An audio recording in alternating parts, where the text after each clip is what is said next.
intersection of good drinks, good music, and good times. This is Hops and Spirits Bar Conversations. I think we're in for a treat on this one. We have a fun episode in store, but before that, don't forget to follow us on all of our social media at Hops Spirits, all one word, hopspirits.com. And if you're on Facebook, check out our group, Bourbon and Country Music.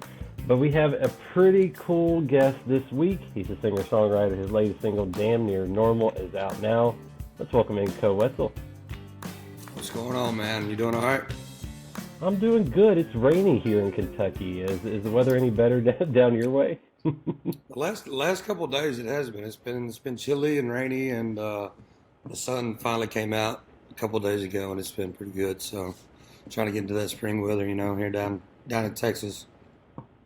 I was gonna say, you never know what you're gonna get this time of year. Now, this is Bar Conversations, and I know what we do around here. We talk music and booze. Since you're a Texas guy, I found a little Texas bourbon in my collection, a little Samuel Maverick. You got anything Nice. Good to drink today, or are you behaving yourself right now?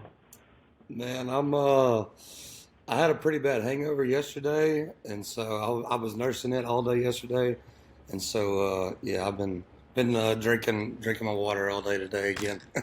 There you go. Now, what is your go-to? I was gonna say, what's your go-to drink these days? Man, honestly, it's been tequila. I've been on tequila kick here recently.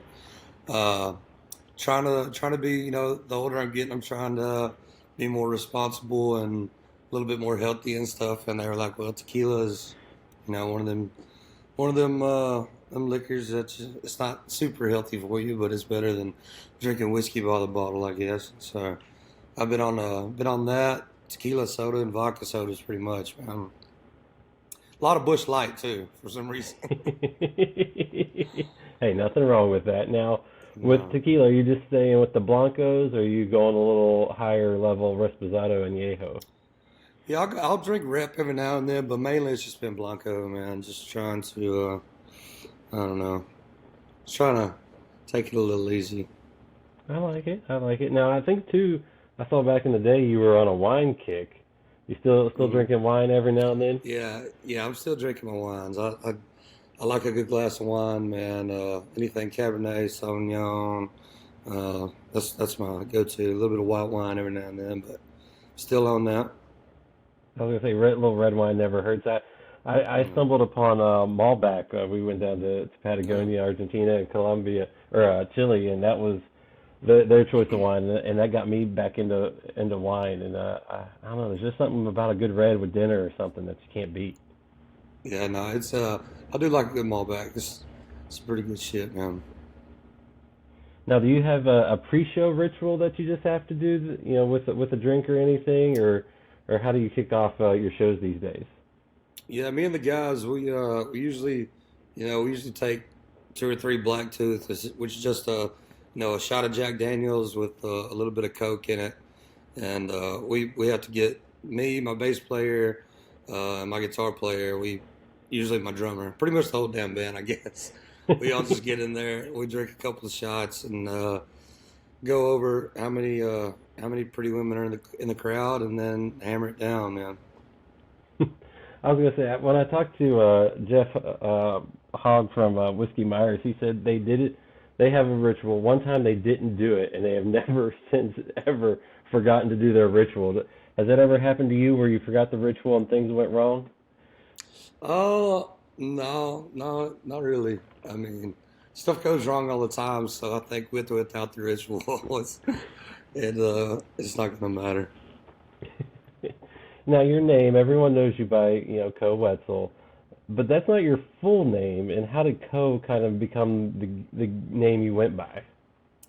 Yeah, so my full name is Roper Madison Koe Wetzel. But ever since I was little, I've always went by Koe. My teachers and stuff called me Roper, but man, I've just always gone by Koe. That's just how everybody's always known me. Whenever I was born, I was nameless for like 2 or 3 days. Like my mom and dad, they couldn't decide. My dad would always wanted to call me Roper Koe, and Madison was my granddad's middle name. So yeah, I think I went home without a name. And then we finally got home. My grandma was like, "All right, we got to put an end to this. Y'all got to name this kid right away, you know. So they said to hell with it. Give me 4 names. I was gonna say instead of just one, go with a bunch and make everyone happy. Yeah, absolutely. Now, you talk about being down in Texas. I'm guessing you're an outdoors guy. Is that your ideal downtime? Yeah, yeah, man. I'm always during the wintertime. I'm usually in the woods hunting. Then once it starts to warm up a little bit, love to fish and love to golf. We were just talking after I get done here. I'll probably go hit the golf course up, man.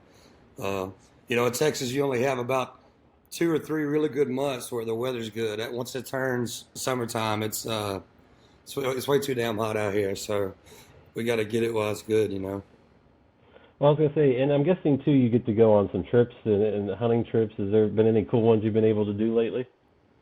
Yeah, we got to do a bunch of cool trips this year, man. I usually go to Hermosillo, Mexico, and Old Mexico, and hunt down there. This year, got to kill a really cool bull elk in Alpine, Texas. Um, got to go up and hunt with my dad, kill some antelope in Colorado. Uh, got to kill a mountain lion this year, which was really awesome. Uh, but yeah, man, we were all over the place this year, and we usually try to end tour around October, so I have the rest of the year to hunt. So it was a good year, man. I had to buy 3 new freezers this year because I had so much damn meat. So I haven't had to go to the store at all for meat this year, so which is really good. I was gonna say that's a good problem to have. Now, is there a trip or a hunt that you haven't been able to do yet that's still on the bucket list? Yeah, I'm wanting to do the moose, Canadian moose, and some red stag up in New Zealand. I think that'd be really sick. That'd be pretty awesome. And you mentioned golf. I saw that solid golf shot you posted on social media. I'm guessing that's another skill set that you've got. Yeah, I'm inconsistently consistent in my golf game. I'm all over the place. I'll go out and I can shoot, 78, 79. Then I can go out and shoot 95 to 100, just depending on how many tequila drinks I've had during the day. See, you're supposed to behave. There's that fine line, right, before it all goes wrong. Yeah, absolutely. But yeah, if between the high noons and the transfusions and everything else, fireball shots on the golf course, you get a couple bad shots, you need to have something to make you feel a little bit better. So usually we take it overboard, and that's whenever I'm shooting the 90s, to be honest with you. But regardless, it's still a good time out there, right? Oh yeah, it's just being out there, man, being away from everything. Now, talking about the outdoors and your golf game and all that, but where did your love of music come from? Did you have that growing up? I mean, where does music fall into all this? Yeah, I mean, I grew up around music. My family, they played.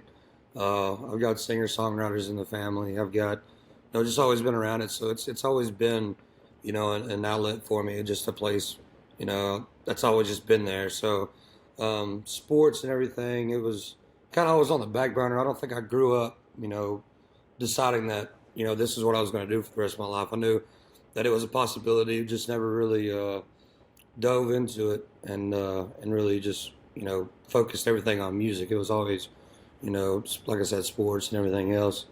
But yeah, once I got into college and we got the band together and started traveling around, man, it was a lot of fun, and then it turned into, well, now I don't want to be in college anymore and I'm tired of playing football, so might as well give a crack at it, man. And it works out. Very blessed. I was gonna say everything works out for a reason. What music did you grow up listening to? I mean, what made an impact on you? Man, it depended. If I was in the car with my mom, it was either 90s country, old country, or worship music. And if I was in the car with my dad, then it was rap and hip hop, anything from 50 Cent to Eminem to I don't know, man. It was all over the place, and then old rock music, of course. So I grew up listening to all different genres of music, man. So I think you can kind of tell in my music as well, as far as how versatile it is as well. So. Now, was it Nirvana? Like the first time you heard it, you were like, "What the hell is this?" And how have I never heard it? Was that kind of one of the turning Yeah. points for you too? Yeah, I was like in seventh or eighth grade whenever I first heard Nirvana, and hell, I thought they were still a band. Like I didn't know any of this, that Kurt Cobain had passed away and stuff. And I think I might even asked my parents for Nirvana tickets that Christmas. But they're like, yeah, they're not around anymore. But that opened a lot of doorways to the music that I listened to. And it was around that got me into the punk rock era and stuff like that. So yeah, man, it was Nirvana definitely helped influence a lot. So. Well, and then you grew up in East Texas. What impact did that have on you, just either personally, musically, kind of all of it? From growing up in East Texas, Hmm. yeah. So like, I mean, it's you can definitely it brings that grunge, kind of like that southern rock feel. We get a whole lot of that from me growing up in that area.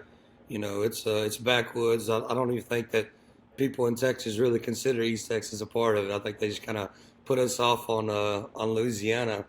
But yeah, growing up around there definitely influenced that rock feel. That kind of grungy stuff that you hear coming from our music.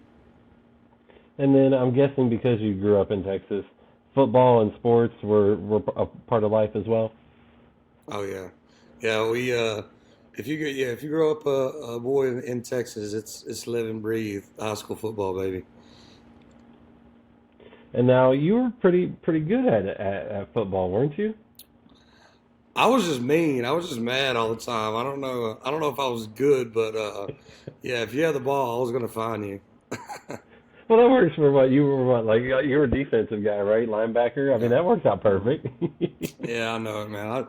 I enjoyed it. Like I said, I don't know how good I was, but I could get pissed off pretty quick, and it was a lot of fun.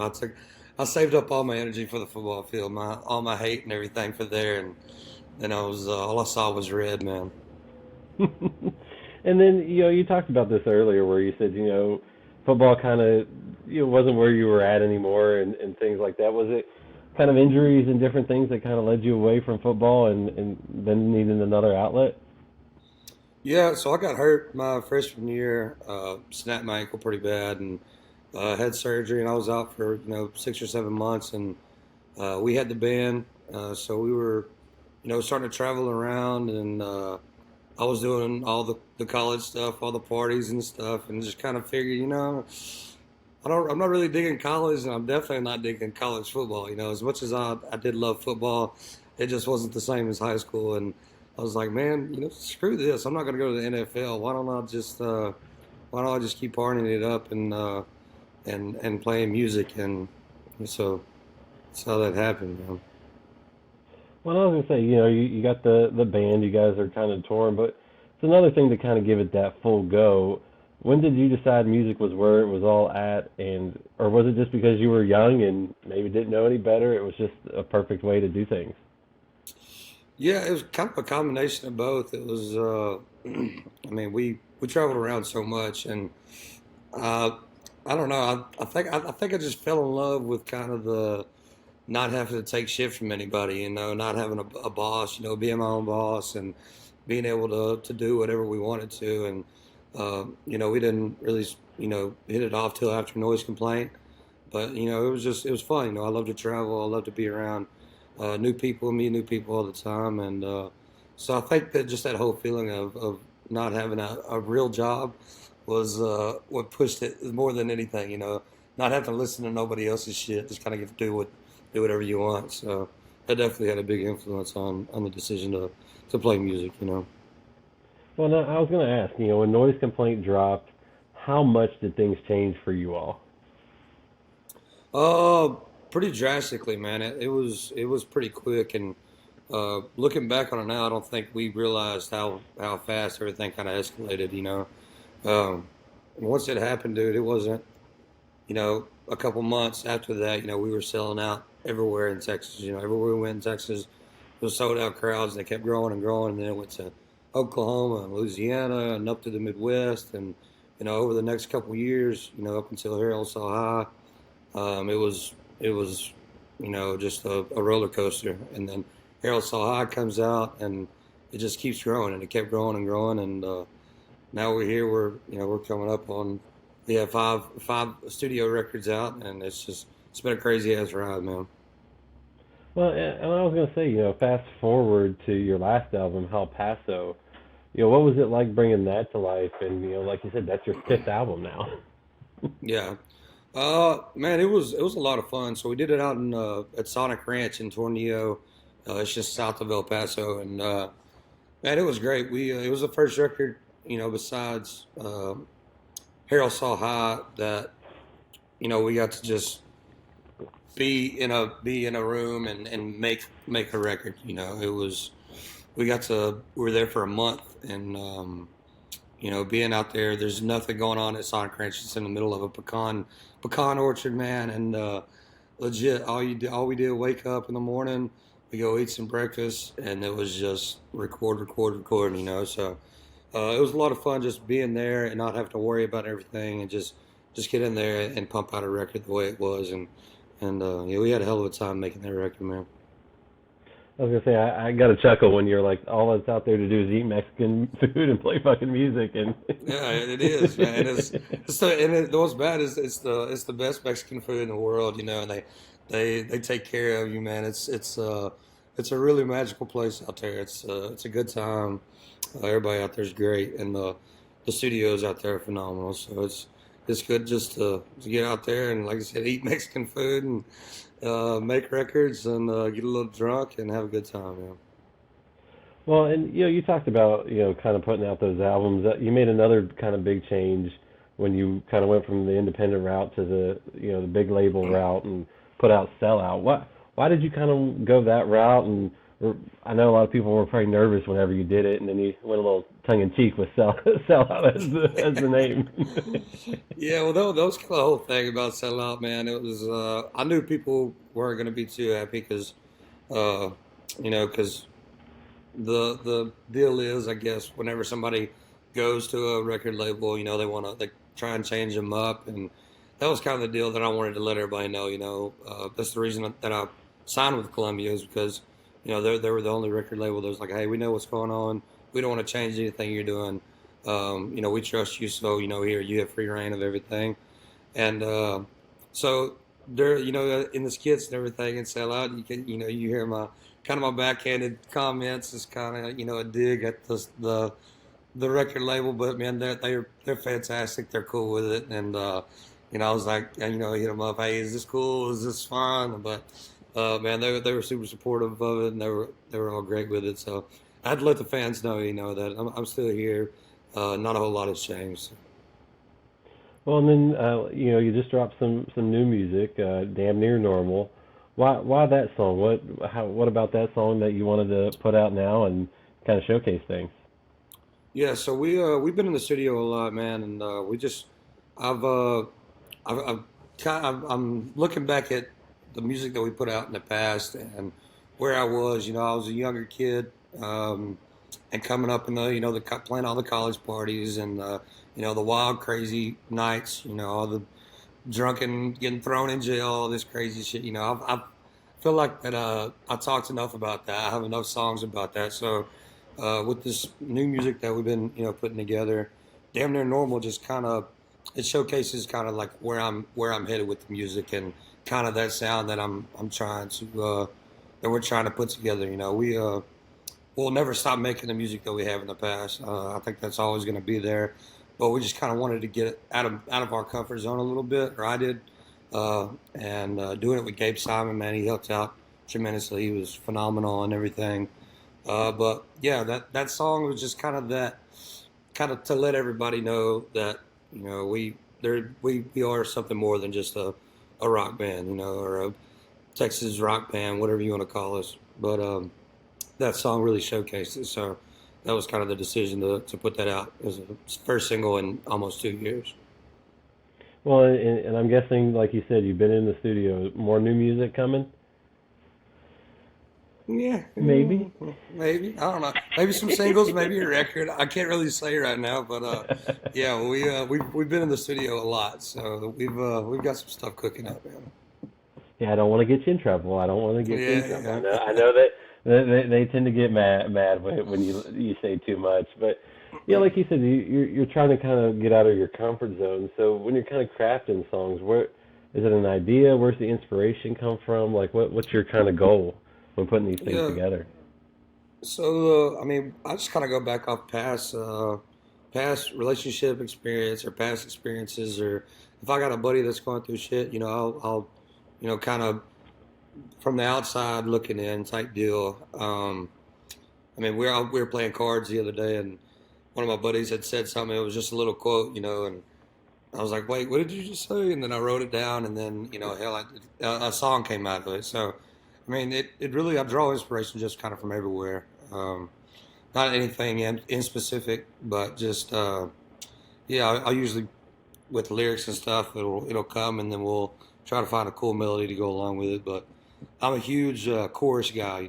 Kurt Cobain said he was like, let's write the music first, and then we put lyrics on top of it. So kind of always went by that. I love good melodies, man. Songs that keep bringing people back and get stuck in people's head. Uh, I think it's really worked for us. So Well, and, earlier you said you had the outlet of getting everything out on the football field. Is now this kind of the outlet? yeah, it is. It Maybe a really is. little better for you. Yeah, it's my therapy sessions, man. Well, I was going to say, speaking of one, I'm guessing, February 28th, 2016 is maybe one of those. Can you talk about that song, how it came to be? Yeah, man. I was really inebriated one night, and I was at a buddy's house, and I was like, "Man, I'm starving. I'm out of here." And he's got this soccer field that's right down the road from it. Thank God it's not very far. And I guess I felt like it was the best place to take a nap that night. And I did. And then I woke up in jail, and I was like, "Shit!" So I stayed in jail for a couple of days, and all I wanted was some fucking Taco Bell, And I guess I didn't get it that night. Um, and so I'd already kind of been working on the tune. I kind of had the hook a little bit, or kind of the idea for it, and then that kind of just set it over the top. It was a lot easier to write once I got out of jail, and had realized what the hell was going on.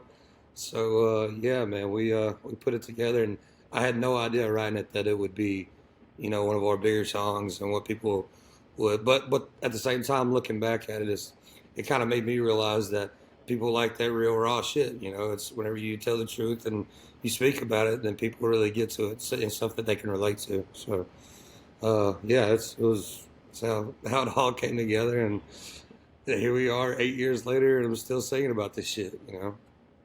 Well, I was gonna say, I mean, did you ever expect, Koe Wetzel Day to be a thing? Like people, counting down to February 28th every year? No, no, dude. I was like, man, people get celebrated for the coolest things, and I get celebrated for going to jail for wanting some damn Taco Bell. I mean, Man, there's worse things, my, right? my mama loves it so much.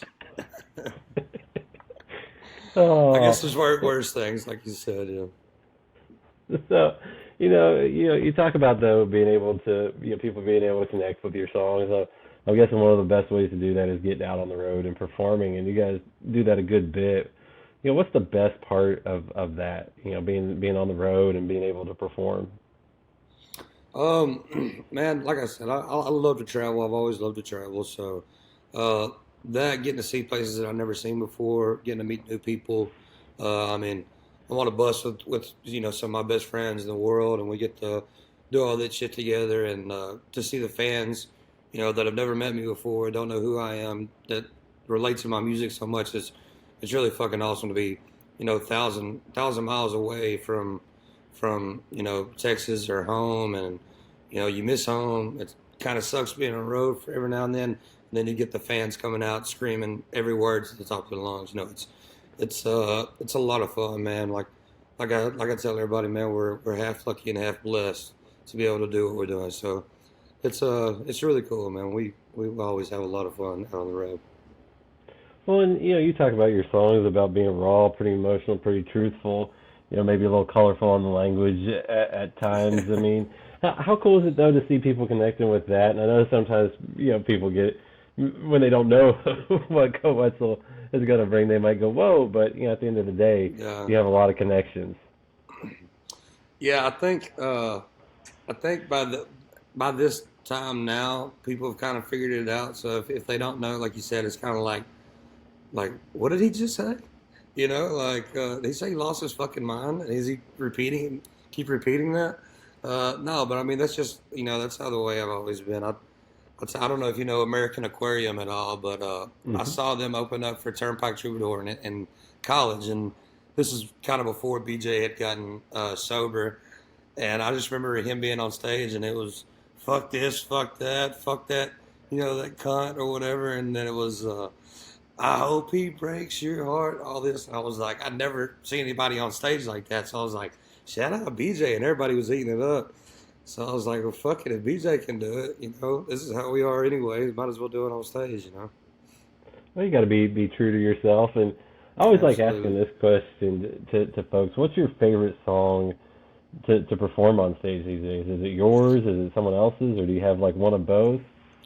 Oh, yeah. I mean, we don't do a whole lot of covers at our live shows, just because I mean, like I said, it's our fifth record, so we try to play as much original stuff as we can. We'll throw in a cover every now and then, but uh, man, my favorite one off this last tour that we had was probably either Yellow Bush Road or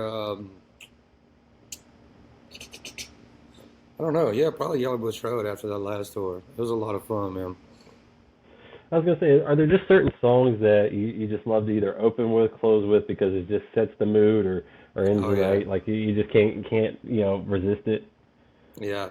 So our whole live set, man, we don't have a whole lot of slower songs. Our whole set, man, it's balls to the wall from the jump to the end. So yeah, we those first couple songs, we want to hit everybody in the mouth with it, get them feeling good and having a great time, and then bring it down a little bit midway through the end of the show, and then end of the show, we're back at it, man. We're breaking shit. It's time to redecorate on stage. Now I can ask you this because I was told I could ask you this because this episode will drop after a certain announcement. So, the Damn Near Normal World Tour. How excited are you Yeah. about that? Man, I'm ecstatic to be honest with you. We got news that we're finishing out everything in Europe. I think we're doing 13 or 14 dates over there. So I've been looking forward to doing that for a couple of years now. So man, just all the cities that we got a bunch of the same cities that we've done. We got a bunch of newer ones that we haven't done before that I'm really excited about. And then, like I said, ending out in Europe is it's going to be the cherry on top. So man, we're looking forward to a lot of chaos, and it's going to be a lot of fun, man. I was gonna say, what can folks expect? Because if they've seen the show before, they're like, well, I know his music's good. What might be a little different this time? Man, I think it's gonna be pretty much the same. I mean, we're gonna have probably we keep adding production, so just a all around show. I'm not gonna get up on stage and talk a whole lot. It's gonna be music in your face. It's gonna be coming song after song, and yeah, man, it's gonna be great, man. I hope everybody grabs some tickets and comes see it. It's gonna be worth it for sure. Well, and then I know you've also got some festivals. I know, I'm in Kentucky. We have Bourbon and Beyond in September and things like that. How much fun are festivals to do and kind of be part of? I love them. I love festival days. It's like I grew up going to like baseball tournaments and stuff. So it feels like a baseball. It like feels like a tournament. Everybody's excited. Everybody's pissed off. Everybody's running around. You got festival food. In the air. You got drunk people everywhere. It's great. I love festivals. So and I think we're doing close to 20 festivals this year. So we're really excited to be on the bill with all these badass musicians, man, and all these crazy fans. So we're really excited to be out there and to get the show, man. We've been off the road for almost 5 months now, so I'm starting to get cabin fever, and I need a stage quick, man. So Well, and I was gonna say, how different is a festival versus doing a tour? um, like I said, it's just it's really cool because you get to see a lot of the musician friends that you don't really get to see. Like everybody's always gone, everybody's always on the road. So whenever you have festivals with your homeboys, it's good to reconnect. Drink a couple beers and just kick it like old times. Everybody's so damn busy these days, man. So it's really fun to be around those people and like I said, other people that you haven't seen in a while. And it's a good time, man. It's a lot faster paced than a normal tour day. Well, and then I guess, you mentioned, we got the tour, got the new single. I know you can't say too much because you might get yourself in trouble, but what else can folks expect from you this year? Um, I don't know, man. Just a lot of the same shit. Probably a bunch of controversy, and I don't know, man. We're excited. Like I said, we're excited to get back on the road, and hopefully everybody grabs some tickets and come see what it's all about. And stay tuned because who knows, there could be other things that one day you might Yeah, be able to say. yeah, absolutely. Y'all stay tuned, and yeah, we'll let y'all know for too long. Well, Ko, man, I appreciate you taking the time, having a drink with me, and I can't wait to see what you guys do this year. Awesome, Jonathan. I appreciate it, man. Y'all take care, and y'all come out and see us in Kentucky whenever we get out that way. Absolutely. Awesome, man. I appreciate it, dude. Find more from Hops and Spirits at hopspirits.com. Thanks, everybody. Bye.